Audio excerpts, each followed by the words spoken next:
vez bom dia aos ouvintes da Rádio Sines. Estamos aqui num programa especial sobre o Festival Terras Sem Sombra, que este fim de semana chegou a Sines. Cumprimento José António Falcão, presidente do festival. Bem-vindo ao nosso estúdio. Muito obrigado, muito bom dia. Permitam-me também que saúde todos os presentes, com especial destaque para a Sua Excelência, o Embaixador de Itália, o Dr. Cláudio Mícia, que é um grande amigo do Alentejo. Bom dia, Sr. Embaixador. Bom dia, doutora Vicência Tavares, bom dia, professor Falcão, todos os ouvintes. Há muitos anos que não vinha a Portugal, achou alguma diferença ou não?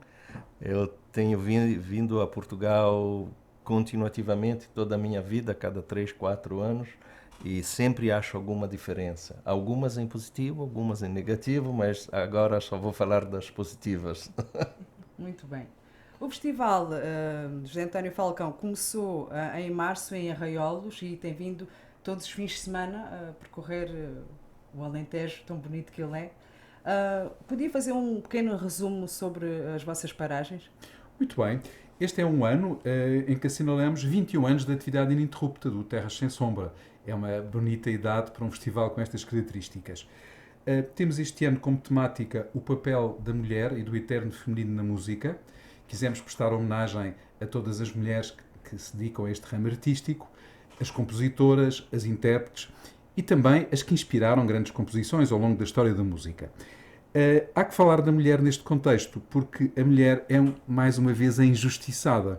Não sei se os nossos ouvintes sabem isto, mas ao longo do século XVI, do século XVII, do século XIX, até do século XX, houve grandes compositoras que tiveram que publicar as suas obras, as suas peças que escreveram, com o nome do marido, ou com um pseudónimo, ou, por exemplo, com o nome de um familiar, porque não se reconhecia o papel da mulher na música. No entanto, provavelmente as primeiras músicas que existiram foram mulheres, dos tempos do Paleolítico, e muito provavelmente também, hoje em dia, se fizéssemos uma estatística, a presença da mulher é enorme no campo da música. Nós quisemos, no fundo, combater esta injustiça e lembrar esse aspecto. Por outro lado, também realçar um facto interessante. 2024, o nosso país convidado foi Itália, essa pátria lírica, enfim, é uma das grandes nações da música, não é? E, portanto, agora aqui em Sines, nós estamos a continuar um pouco esse trabalho, porque, naturalmente, a realização de um país convidado é algo que responsabiliza. E nós temos sempre uma grande consideração pela música italiana, pelos artistas, pelos compositores e pelo próprio meio cultural italiano, e quisemos refletir isso na nossa programação. Então, este ano de 2025, levamos também esta embalagem que nos chegou em boa hora de 2024, e neste período que temos vindo a fazer, estamos em algumas terras clássicas do festival, como é o caso, por exemplo, de Arraiolos, que foi um belíssimo começo, mas também, porque não falar de Beja, ou não falar de Castelo de Vide, ou de Erronches, ou de Mourão. São tudo localidades que já percorremos. Este ano há uma novidade, que foi pela primeira vez que estivemos em Gavião com um concerto mexicano, é também uma dupla estreia. O México é outro país também com tradições musicais absolutamente extraordinárias e intérpretes exímios, e, portanto, temos conseguido, de alguma maneira, criar aqui uma nova energia. O festival tem que se reinventar todos os anos. Aspecto importante que eu não posso deixar de realçar, o facto de termos voltado a conseguir o apoio da Direção-Geral das Artes, do Ministério da Cultura, que foi muito importante para este trabalho, e também a continuidade da colaboração com a Fundação BPI La Caixa. Sem estes dois esteios, era muito difícil realizarmos o nosso trabalho. Hoje vêm aqui para Sines, vão ter um grande concerto, não é verdade? Um concerto com uma italiana, não é? O que é que sente, Sr. Embaixador, ver assim a Itália tão bem representada aqui num cantinho à beira-mar? Eu acho isso muito interessante, tenho muito agradecimento para com o José Antônio Falcão e a Sara Fonseca, que nos convidaram e convidaram esse coro, que é um coro particular, porque é o coro do Ministério de Negócios Estrangeiros e Cooperação Internacional da Itália, e é formado exclusivamente por é um coro feminino, então por esposas dos diplomatas, e já funciona há mais de 10 anos mais de 12 anos, quase 15, e já atingiu um nível muito alto, profissional, eu diria. Algumas delas são profissionais da música. Minha esposa, por exemplo, é pianista, e tocaram já em muitíssimos países da Europa e até da África. Portanto, ainda há bilhetes ou não? Ainda há bilhetes e é verdade que se está a precisar de um auditório maior, mas aquela é uma bela casa. Aquele centro de artes tem excelentes condições acústicas, é um sítio em que nos sentimos muito à vontade, ali bem no coração da cidade, e naturalmente o segredo hoje é ir lá, passar na recepção do Centro das Artes e solicitar um bilhete. Todos são muito bem-vindos e nós pensamos que aqui Sines, que tem já uma terra com uma grande vocação musical, também é bom que se consiga, digamos, manter bem viva a tradição clássica. A peça que hoje recebemos aqui é algo que faz parte da cultura geral de qualquer cidadão europeu e até diria do cidadão do mundo bem esclarecido, não é? Sem Pergolesi nós seríamos infinitamente mais pobres, depois podemos com certeza falar um pouco mais sobre isso, e é uma enorme honra receber o coro que disse tem um nome lindíssimo, Coro della Farnesina, do célebre Palazzo Farnezio, Palazzo della Farnesina. E Farnesina é o quê em termos de tradução? O Farnesina é o palácio onde, assim como se chama o palácio onde hoje tem sede o Ministério de Negócios Estrangeiros da Itália. Aliás, na verdade, em Roma há 2 palácios que se chamam Farnesina, o outro é a sede da Academia das Ciências, mas de Lincei, Academia dos Linceus, se diz em português, mas nós chamamos claramente o mais famoso agora o Ministério de Negócios Estrangeiros. E o momento musical é só com mulheres em palco, tanto nas vozes como nos instrumentos? É só com mulheres em palco e que vozes. Realmente o Coro della Farnesina preparou com muito cuidado uma versão do Stabat Mater de Giovanni Battista Pergolesi. É uma peça que tem as suas dificuldades musicais, não é óbvia, portanto exige uma longa preparação. Trabalharam-se muitas horas para se conseguir chegar a este resultado e nós temos a satisfação de ter connosco também um leque de artistas profissionais de primeira água, não é?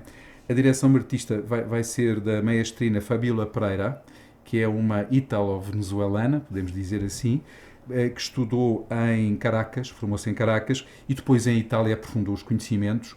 É uma extraordinária profissional, uma mulher que sabe dirigir, que sabe criar uma dinâmica de grupo e que chama-se Pereira. Portanto, ela tem claramente origem brasileira e portuguesa, não é? Enfim, na Venezuela nós sabemos a importância que a comunidade lusa lá tem. Ao órgão vamos ter connosco Kim Hee-hee, que é também uma organista de primeira ordem. Ela é professora no Pontifício Instituto de Música Sacra de Roma, é a Escola de Música do Vaticano e é também, enfim, uma profissional absolutamente extraordinária. E depois vamos ter a possibilidade de ter como soprano e mezzo-soprano, há um papel de contralto que tem aqui uma grande função nesta peça, porque estamos a falar de um dueto. Este dueto, aliás, é célebre. E era importante depois que explicássemos um bocadinho o significado do Stabat Mater, pedimos também aqui um bocadinho a ajuda do Sr. Embaixador neste sentido. Mas vamos ter em palco a soprano Mariana Ivashchenko, que é uma das bonitas vozes russas da atualidade. Ela é natural de São Petersburgo e tem a escola russa e depois a escola lírica italiana, que são, digamos, insuperáveis. É cantado em italiano? É cantado em latim. Latim, ok. Em latim, porque esta é uma peça... Estava a ver essa mistura de culturas, fiquei curiosa. O italiano é a língua do bel canto, sobretudo a partir do século XVII.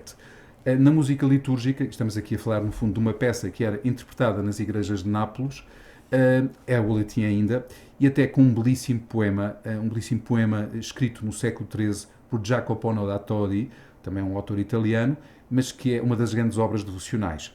Aliás, os nossos antepassados e nós, quando temos um coração sensível, ao ouvir este poema choramos, porque ele é absolutamente emocionante. Agora, realmente, esta grande soprano russa, que tem uma voz muito bonita e que tem uma presença em palco realmente imponente, precisava de um contralto, precisava de um mezzo-soprano que acompanhasse o nível. E temos a sorte de ter connosco Nicoletta Turliu, outra figura importantíssima do mundo operático e, portanto, enfim, naturalmente é um espetáculo a não esquecer. O coro, por outro lado, preparou-se e o coro, como coro feminino experiente, acompanha muito bem este tipo de obra profundamente espiritual. Muito bem, e agora seguiríamos com aquela explicação que entretanto pediu ajuda aqui ao Sr. Embaixador e ele não sei se está muito à vontade para esse tema. Pode? À vontade. Eu queria acrescentar uma coisa aqui. O coro tem uma composição que é variável. Quando elas começaram a cantar, eram mais músicas, cada uma de um país diferente, porque músicas de Natal ou músicas tradicionais, porque são pessoas que estavam vivendo em países diferentes ou então que eram originárias de países diferentes, e ainda são. Então, um coro realmente internacional, porque os diplomatas são italianos, mas as mulheres dos diplomatas podem ser de qualquer parte do mundo. Depois viram que tinham sucesso, que eram capazes, que tinham a capacidade, então passou a um nível profissional e elas abandonaram as canções tradicionais e passaram à música sacra, à música barroca. Então é assim que nasce a ideia de apresentar-se nos importantes concursos internacionais, tendo sucesso, e apresentar várias obras, entre as quais essa Stabat Mater de Giovanni Battista Pergolesi. Agora, já entrando no musical, eu preferia não entrar porque não sou profissional da música. Passamos a batata quente para o José António Falcão. Muito obrigado. Eu gostava de realçar aqui apenas um aspecto muito, muito importante quando falamos deste coro.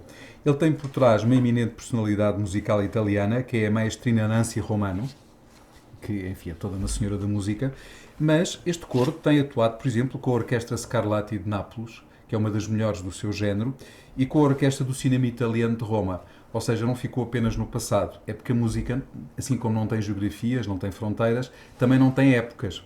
A boa música chega aos nossos dias e, naturalmente, este coro também tem um repertório para aí virado. Mas era fundamental dizermos alguma coisa acerca de Giovanni Battista Pergolesi. É uma figura muito interessante e um pouco enigmática. Até por uma razão, ele morre muito cedo, ele morre com 26 anos de idade.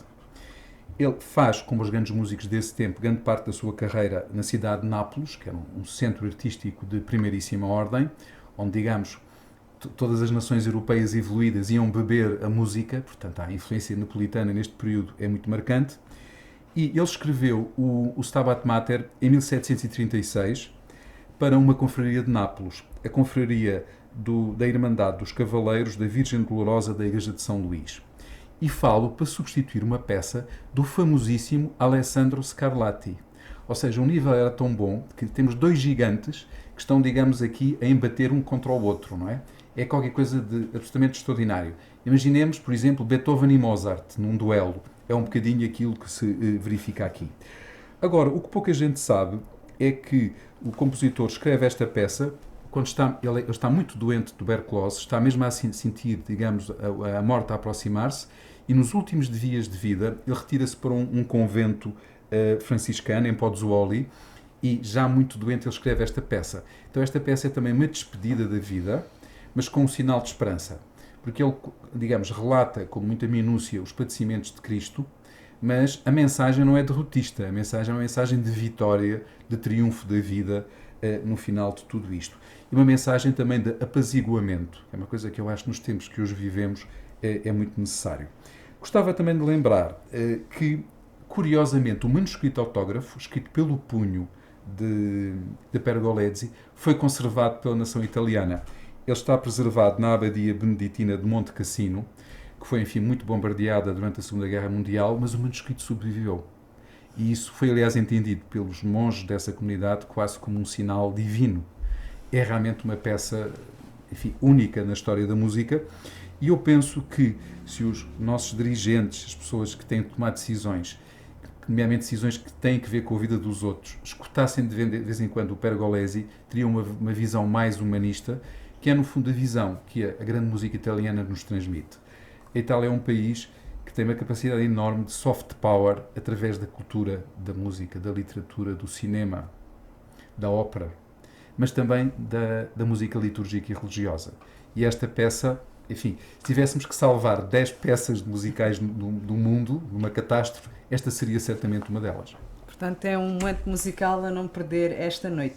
Mas antes do concerto propriamente dito, há uma atividade às 3 da tarde, uma atividade que se chama Paixão, Morte e... Não, isto é o nome da peça. Portanto, vamos ter hoje, como ontem, a Fábrica da Cortiça em Sines. Este é o nome da atividade que vai acontecer hoje às 15 horas, e vou conversar com Ricardo Pereira, diretor do Museu de Sines, que vai dinamizar esta atividade. A cortiça em Sines é muito importante, não é? Era muito importante. E sim, a cortiça foi um dos esteios do desenvolvimento do Porto de Sines no século XIX e foi uma indústria importante até aos anos 60. E o museu fez um esforço para preservar a memória. Ainda conseguimos entrevistar os últimos grandes corticeiros, e eu não posso deixar aqui de lembrar o Sr. Antero Raposo, que faleceu com 100 anos, deixando-nos um legado muito importante, que nós conseguimos preservar em vídeo, as suas ferramentas e tudo mais. E hoje ainda vamos ter o privilégio de ver uma destas antigas fábricas, que ainda não vai estar em funcionamento, porque é um sábado, mas ainda se conserva com toda a sua estrutura, com todas as suas ferramentas, maquinarias, a caldeira, as prensas, todos esses elementos. Vai ser uma viagem no tempo e vai-nos mostrar também como, dentro deste tecido de vanguarda, ao lado de um tecnopolo, de uma série de equipamentos tão importantes, encontramos ainda sobrevivências que vale a pena valorizar. Eu quero lembrar aqui que, por exemplo, relativamente às fábricas de conservas de peixe, desapareceu tudo e nada se guardou. Portanto, é importante termos esta consciência que a preservação do património depende de todos nós. E o facto de nos termos abalançado nesta visita à fábrica de cortiça e termos voltado a olhar para o Porto e para a história do Porto, fez um clique, porque tendo connosco o Sr. Embaixador de Itália, vamos ter uma surpresa, que é, ao visitarmos depois no final o próprio museu, vamos ter uma nova exposição dedicada à presença dos italianos em Sines, porque nós tivemos muito tempo a desenvolver um projeto que se chamou As Memórias da Praia de São Torpes, e que hoje em dia qualquer pessoa pode mergulhar nele através do livro que publicámos e que deu origem a uma exposição no Museu Nacional de Arqueologia. E aí refletimos muito sobre a importância que no final do século XVI e início do século XVII esta ponte com Itália nos trouxe, porque ela trouxe-nos os engenheiros militares que vieram fazer o Porto do Pessegueiro, prolongando a ilha, que é um projeto de vanguarda mundial absolutamente extraordinário. Como consequência, depois dos conflitos religiosos da Reforma e da Contra-Reforma, foi necessário construir fortificações, e estes mesmos engenheiros italianos trazem-nos a vanguarda da técnica construtiva. E vamos ver uma surpresa que eu não vou falar, mas uma surpresa que descobrimos no espólio do museu. Venham descobri-la. Não vou dizer nada. O embaixador também não sabe. Não sabe, ninguém sabe, nem os meus amigos do Terras Sem Sombra sabem. Descobrimos uma muito curiosa surpresa que nos liga a este mundo. Portanto, aí Sines, no final do século XVI e início do século XVII, esteve na vanguarda das grandes obras portuárias, das obras militares, e aqui viveu um homem que aqui escreveu 2 tratados, Alexandre Massai, e que aqui morreu, e que veio da Toscânia para cá, mas por aqui passou Leonardo Torriano, engenheiro-mor do reino, Filipe Terzi, um dos grandes arquitetos e engenheiros da época. Todos passaram por Sines, todos pensaram em Sines e todos planearam Sines. Nós temos uma dívida aqui, porque muito do que eles fizeram está aqui, está à nossa frente. Está quando olhamos para a Ilha do Pessegueiro, lá está no topo o Forte de Santo Alberto, está quando vamos aqui à antiga Calheta e vemos aquelas estruturas que lá estão construídas. É uma parte importantíssima do nosso património construído que devemos aos italianos. É também uma parte importante de outra forma de cultura imaterial, tudo aquilo que tem a ver com São Torpes, com as escavações ali feitas, tudo isso vem também de Itália, tudo isso vem também a cultura a reboque da engenharia e de tudo o resto. Esse foi um momento importante, mas não podemos esquecer que foi uma das maiores empresas italianas, a Condotte d'Acqua, que fez as obras do Porto de Sines. E não foi apenas o testemunho material que nós vemos que aqui foi feito, foi uma obra colossal, das mais importantes obras feitas no mundo nos anos 70 até os anos 80, a esta escala, mas houve uma presença da própria empresa neste território que foi extremamente benéfica, porque a Condotte intrusou-se mesmo no tecido social de Sines. A Condotte, por exemplo, foi importante ao nível da melhoria dos ordenados, das condições de trabalho. Vai a esse ponto deixar uma memória na população de Sines muito forte. A Condotte criou, por exemplo, um refeitório para os seus trabalhadores, que tinha 2 chefes de cozinha, onde os sinienses fascinaram pela cozinha italiana, por exemplo, e até questões de os casamentos que houve entre, especialmente portuguesas e italianos, que ainda se mantém vivo. É importante, nós agora que ainda temos esta presença, parece uma coisa banal, mas é fundamental documentar, porque daqui a 20, 30, essa memória vai em grande parte desaparecer.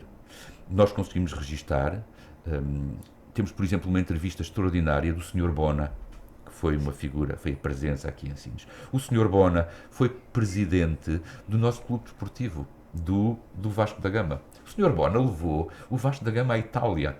O investimento feito neste clube permitiu que, de repente, um pequeno clube levantasse a cabeça e ascendesse à segunda divisão, que tivesse uma experiência internacional. Isto são marcas importantíssimas da memória siniense, e este é um momento-chave para fazermos esse trabalho. Portanto, agradeço ao Sr. Embaixador, porque a sua presença fez este clique. E, de facto, as relações humanas e a proximidade que se cria nestes momentos, Terra Sem Sombra, nesse ponto, é um marco do trabalho feito no território. Traz-nos gente importante que depois partem como amigos e que também deixam aqui uma marca. Portanto, agradeço muito ao Sr. Embaixador a sua presença, porque no fundo nele sintetizamos toda esta homenagem aos italianos, que Sines muito tem que agradecer, desde que os primeiros navios romanos aqui aportaram e descobriram, olha, isto aqui está um porto, é um sítio fantástico para fazermos um porto. Ainda por cima, o pescado aqui é extraordinário. Vamos fazer aqui umas fábricas de conservas de peixe, porque o peixe aqui é muito melhor que aquilo que nós comemos em Itália. Porque nada tem a ver com o Atlântico ou o Mediterrâneo. E, portanto, o pescado de Sines, de Troia, toda essa costa, que foi embarcado em ânforas de fabrico português e que foi levado para Roma. E em Roma existe uma montanha enorme de cacos de ânforas portuguesas que atestam muito bem como o nosso pescado foi apreciado. Portanto, a Condotte ensinou-nos a saborear e a apreciar a comida italiana. Há 2000 anos também para lá foi o nosso pescado. Estas são as boas relações em que todos temos a ganhar. A atividade é às 3 e o ponto de encontro é onde? O ponto de encontro é no Castelo, depois vamos fazer ali um pequeno percurso a pé, depois vamos voltar ao Castelo. Agora chamaria a nossa emissão a Sara Fonseca, a diretora executiva do festival. Bem-vinda à nossa emissão, Sara, mais um ano aqui em Sines. Bom dia, eu quero fazer o mesmo que faço todos os anos, que é agradecer-vos a vossa generosidade de nos receberem. É o 3º ano consecutivo que vimos, é muito importante para o Festival Terra Sem Sombra esta associação às rádios locais. São elas que levam a mensagem a todos e, portanto, nós estamos gratos. E neste momento, graças às tecnologias, estamos a partilhar no nosso modesto Facebook em direto esta transmissão que estão a fazer e, portanto, o primeiro agradecimento é para a rádio. Depois permita-me que faça aqui um agradecimento muito particular ao Sr. Embaixador de Itália, que é um amigo de Portugal e que aceitou o nosso repto de qualquer coisa importante para Sines e, portanto, surgiu o coro de La Farnesina, mas não poderia deixar também de agradecer à Sra. Embaixatriz. Para que o coro de La Farnesina esteja hoje em Sines, a Sra. Embaixatriz teve muitos dias fora de Lisboa a preparar tudo, porque são 22 cantoras e tudo o que está por trás de trazer um coro desta dimensão, em termos profissionais e em termos logísticos. Portanto, Sr. Embaixador, peço-lhe que transmita à Sra. Embaixatriz Rafaela Tucci o nosso profundo agradecimento por estar cá hoje e estar cá com este grupo de cantoras notáveis. E quais é que são as vossas expectativas aqui para Sines? Para esta atividade que vai acontecer às 3 e para o espetáculo. Acha que as pessoas vão conseguir apreciar esta grandiosidade destas pessoas que vão estar em palco? O Terras Sem Sombra existe porque nós entendemos que temos que trazer a excelência da música ao interior. E, portanto, eu nunca poderia pôr, na minha cabeça, nunca poderia estar presente que as pessoas não iriam aproveitar ou desfrutar da magia da música e da música de Pergolesi, cantada por um grupo de pessoas notáveis e por um grupo de senhoras. Hoje, quando falamos destas questões todas, das inclusões, dos sexos, das maiorias, das minorias, hoje mais do que nunca temos um grupo de mulheres a cantar, portanto não há, se não gostarem da música, venham porque elas são muito bonitas. São todas casadas, eu sei, mas são muito bonitas e portanto venham. Eu acho que vai ser muito interessante. Eu tenho um feedback da bilheteira que já há muito poucos bilhetes, mas em Sines é normal, como é em Castelo de Vide, ou como é em Arraiolos, ou como foi em Gavião, e portanto eu estou certa que as pessoas de Sines e os outros que vêm a Sines de propósito para ouvir o coro de La Farnesina desfrutarão muitíssimo do concerto. Eu gostava muito também de agradecer publicamente ao Sr. José Francisco Leal, peço desculpa, eu não sou muito boa para os nomes, como sabem, o dono desta fábrica de Sines, porque nós portugueses estamos com um problema grave, muito grave, que é a falta de memória.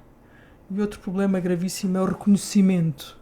E, portanto, nós temos aqui hoje a oportunidade de ter a memória do que é que foi a cortiça em Sines. O Sr. Arquiteto falou muito bem do Condotti, das relações de Itália, do peixe e tal. Bem, mas a cortiça no século XIX, no início do século XX, era importantíssima para Sines. E hoje temos a oportunidade de ter cá alguém que, pelos vistos, já tem 80 anos ou para lá caminha e que toda a vida se dedicou a este mistério maior, que é transformar uma casca de uma árvore num produto de excelência. E, portanto, agradecer-lhe publicamente. Eu sei que está em plena elaboração na sua outra fábrica em Santiago do Cacém. Agradecer-lhe a disponibilidade por vir cá hoje dar-nos a memória e mostrar-nos a fábrica. E depois dizer que a generosidade destas pessoas é o que faz o Terras Sem Sombra ser diferenciador. Portanto, a generosidade do governo italiano, que acreditou que podia mandar este coro para cá, a generosidade do embaixador que aceitou o nosso desafio, da senhora embaixatriz que se envolveu, a generosidade da rádio que nos acolhe. Portanto, é um conjunto de pequenas coisas que faz com que o Terras Sem Sombra seja diferente. Uma curiosidade, para quem não sabe, onde é que é a fábrica da cortiça cá em Sines? É na rua... É na estrada de Nossa Senhora dos Remédios. Na estrada da Nossa Senhora dos Remédios? Sim, a seguir ao edifício técnico da Câmara. Depois temos aquela pequenina rotunda dos prédios da EDP. E depois é logo a seguir. Pronto, ok. Mas eu agora, é assim, tendo o privilégio de ter o Sr. Embaixador aqui na rádio, eu acho que temos que fazer perguntas ao Sr. Embaixador. Então, força, Sara. Sr. Embaixador, expectativas deste concerto em Sines, trazer... Cantar em Roma é fácil, cantar ele é nos suspeito, outros acho países... que vai ter a sua dama Não, no palco. os diplomatas, eu conheço alguns diplomatas, eu acho que os diplomatas têm uma virtude que é, são na maioria dos casos imparciais. E jamais poderia ousar pensar que o embaixador de Itália em Lisboa iria falar bem de um coro porque tem a sua mulher a cantar. Jamais. O embaixador de Itália em Lisboa fala do seu país e da representatividade do seu país e dessa excelência.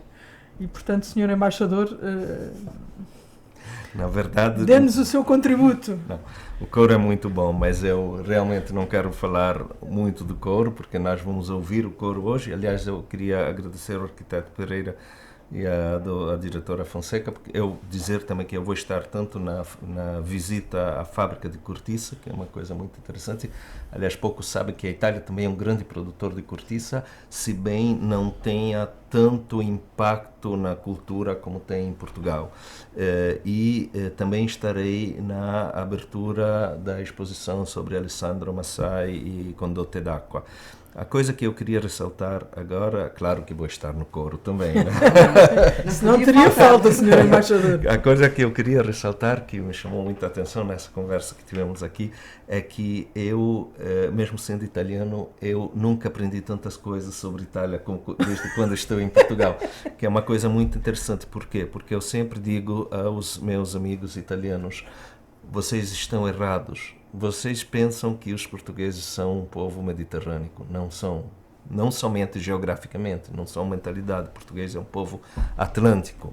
Agora, o que sim eles são, e o que eu acho, que são latinos, isso sim.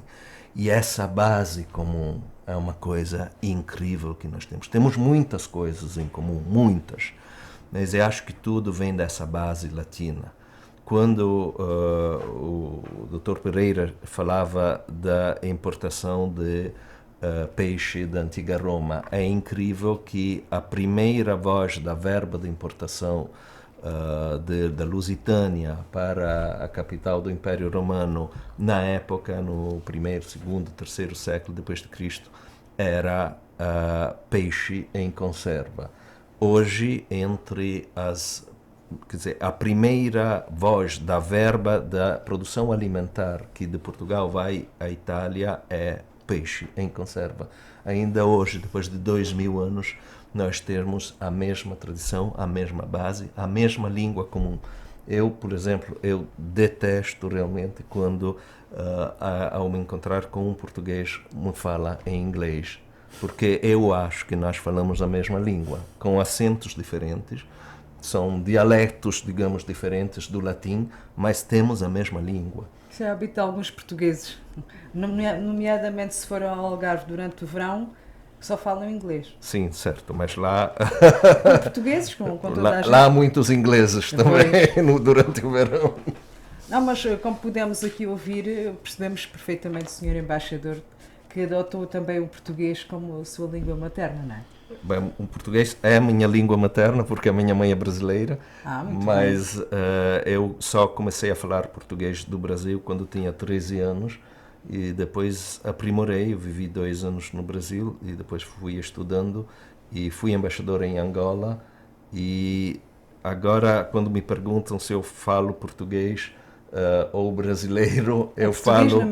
É a mesma. Fala a língua de Camões, senhor Eu embaixador. falo com os brasileiros com acento brasileiro, com sotaque brasileiro, com os portugueses com sotaque mais italiano, porque ou alguma palavra pode sair da minha língua materna. Esta questão do senhor embaixador falar português, eu lembro-me no primeiro ano em que esteve, no Dia Nacional de Itália, cumpre ao embaixador do país fazer um discurso.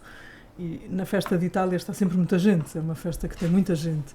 E foi muito interessante quando o senhor embaixador se aproximou do microfone e falou no seu perfeito português. Eu acho que as pessoas ficaram todas deslumbradas, porque se calhar muitas das que estavam presentes não conhecem o embaixador tão diretamente e, portanto, ter o embaixador de Itália a exprimir-se sobre o seu país no dia do seu país em português foi algo notabilíssimo.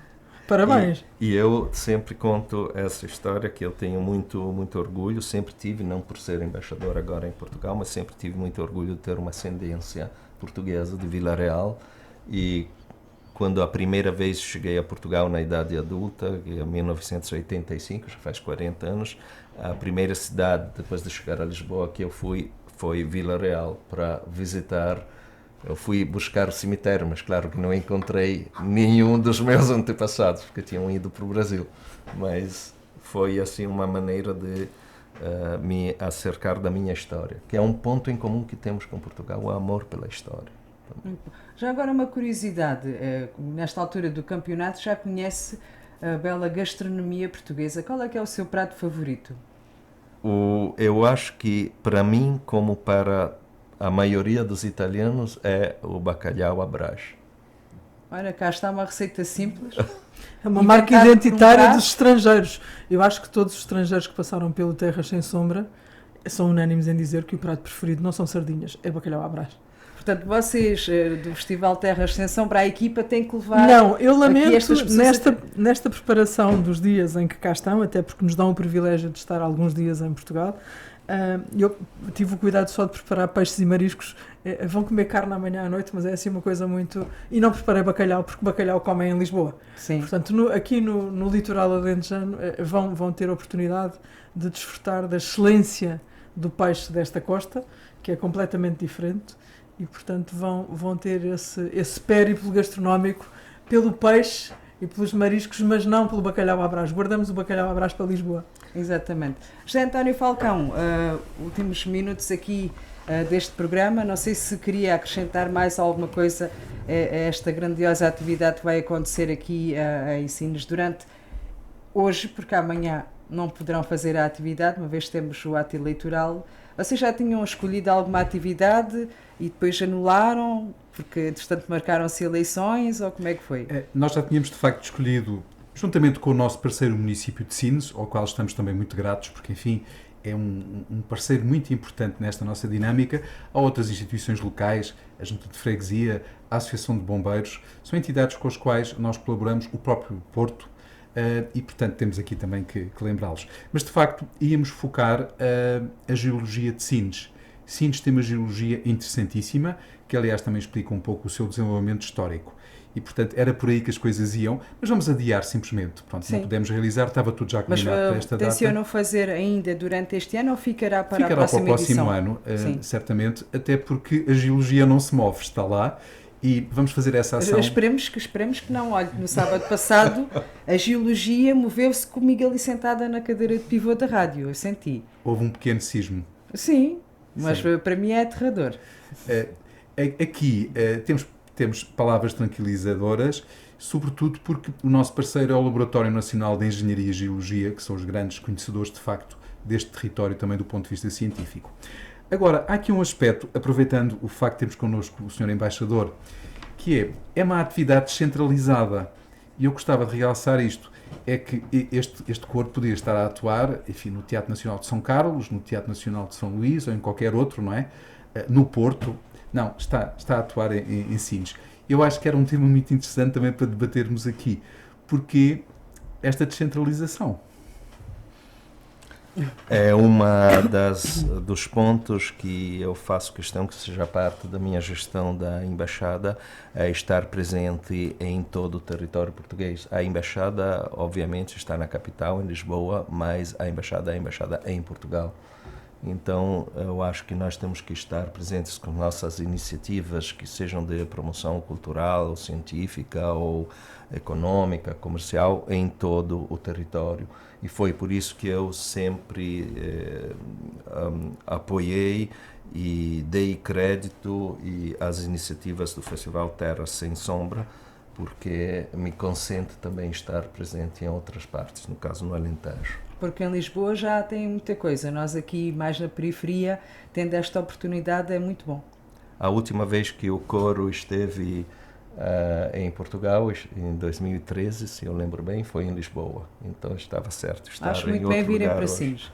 Bom, a Sara quer se juntar aqui a Não, nós. eu quero só dizer uma coisa, que é, eu disse o nosso modesto Facebook e imediatamente recebi uma mensagem, naturalmente, que eu comparava o nosso Facebook com o do Cristiano Ronaldo. Não há dúvidas. Ok. Modesto Facebook.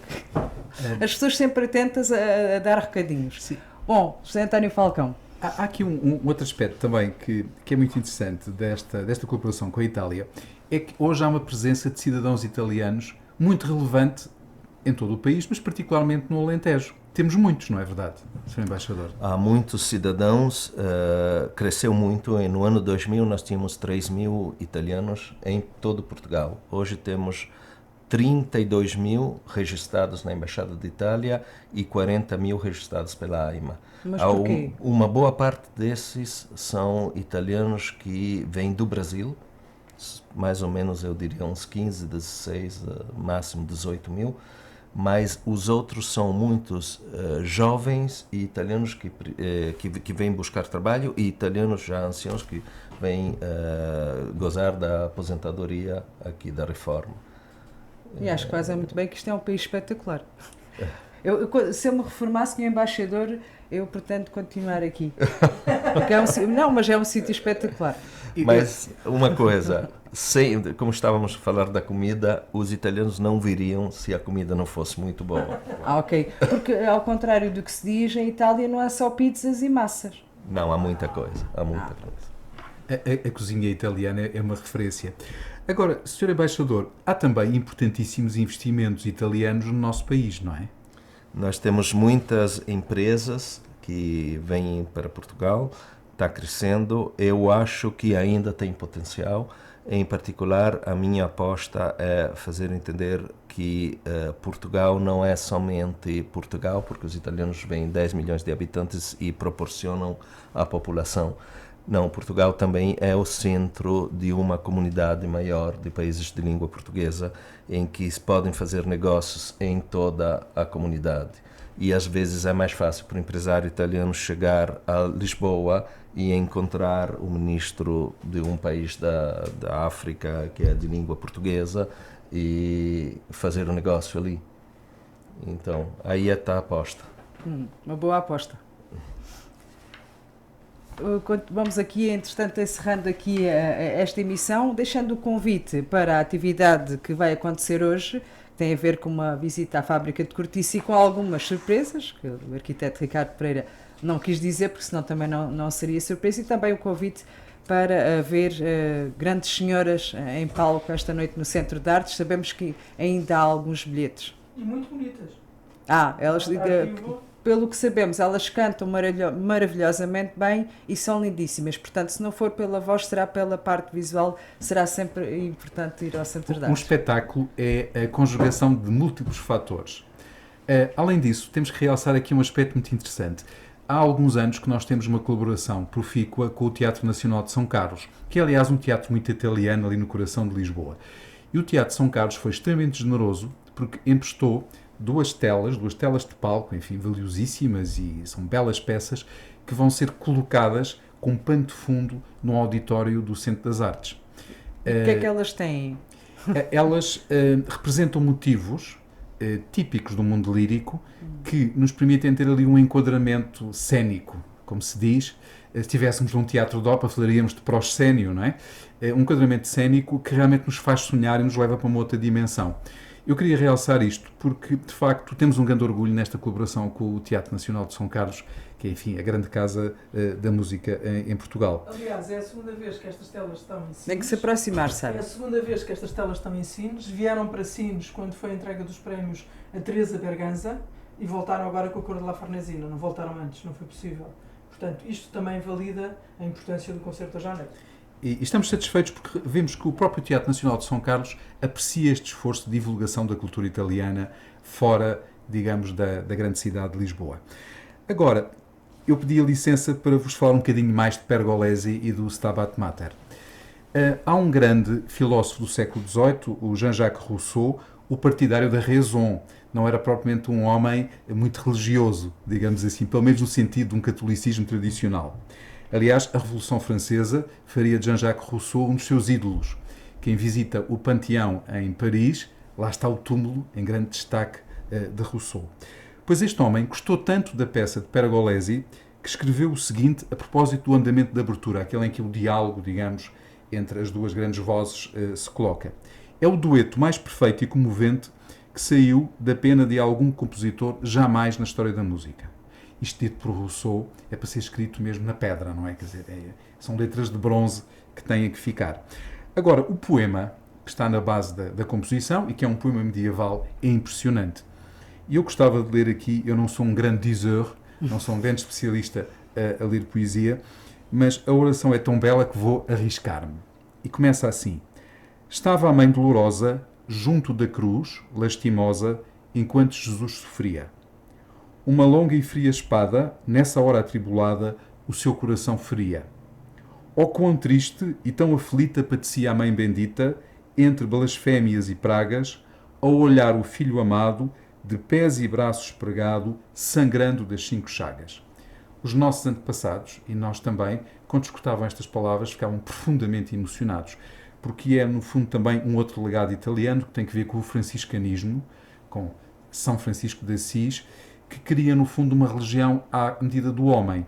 Não é o homem para servir a religião, mas é a religião ela própria como um fator humano que nos ajuda, digamos, a transcender a nossa própria condição humana e a pensar com o futuro em tudo, não é? Por isso eu acho que são palavras de esperança que ficam muito bem assentes nestes dias.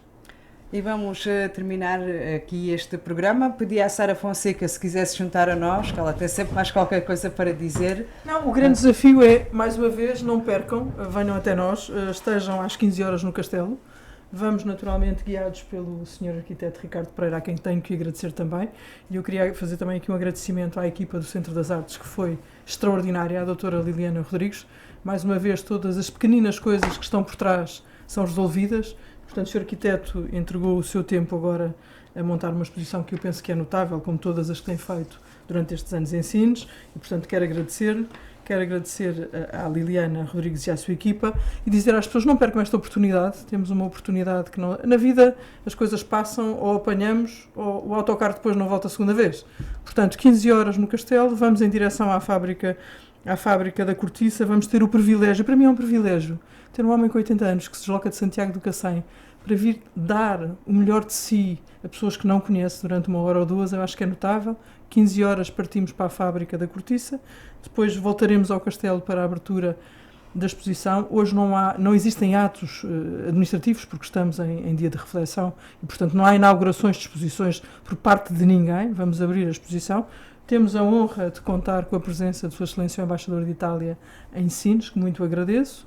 Naturalmente, depois vamos ter um tempo de pausa para ver o jogo de Portugal, que vai ganhar, estou certa. Depois dessa vitória, vamos para o triunfo final, que é ouvir o coro da Farnesina no Centro das Artes.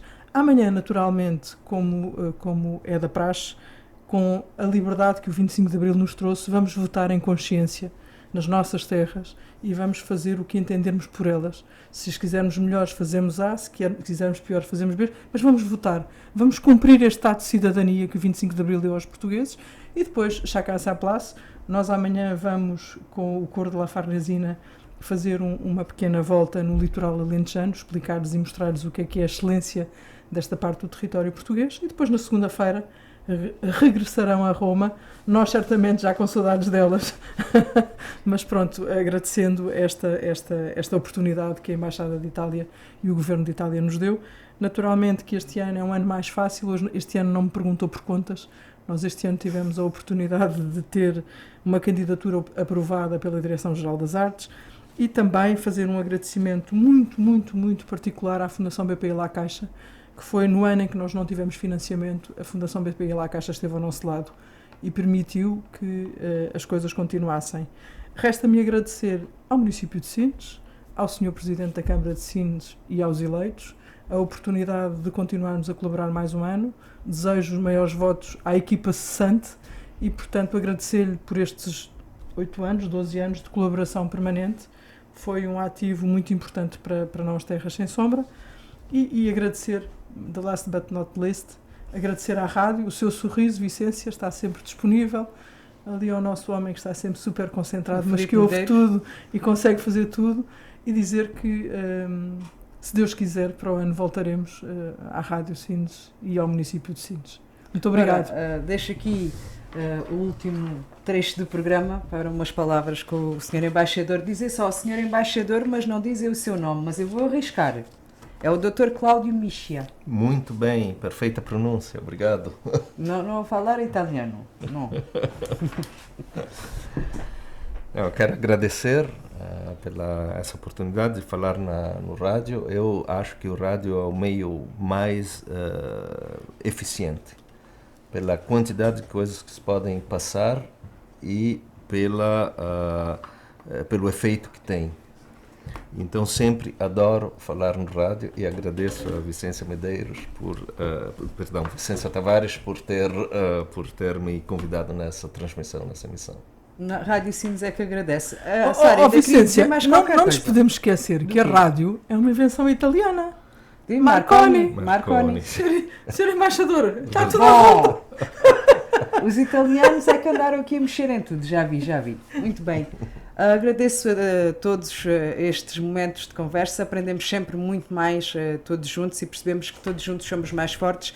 José António Falcão, presidente do festival, a Sara Fonseca, a diretora do festival, o Ricardo Pereira, diretor do Museu de Sines, e aqui o nosso convidado especial, o Dr. Cláudio Mischia, embaixador da Itália. Foi assim um programa especial sobre o festival Terras Sem Sombra, que está hoje em Sines, a partir das 3, com atividade com ajuntamento das pessoas, digamos assim, na parte alentejana, junto ao Castelo, e depois um grande concerto no Centro de Artes. Ainda há bilhetes que pode levantar, mas presumo que são poucos e que vão esgotar rapidamente, portanto, se tiver interesse neste grande momento musical, dirija-se já ao Centro de Artes.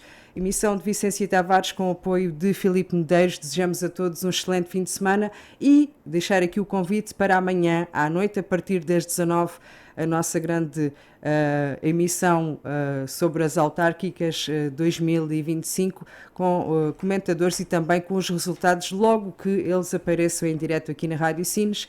Portanto, a todos um excelente sábado e até amanhã.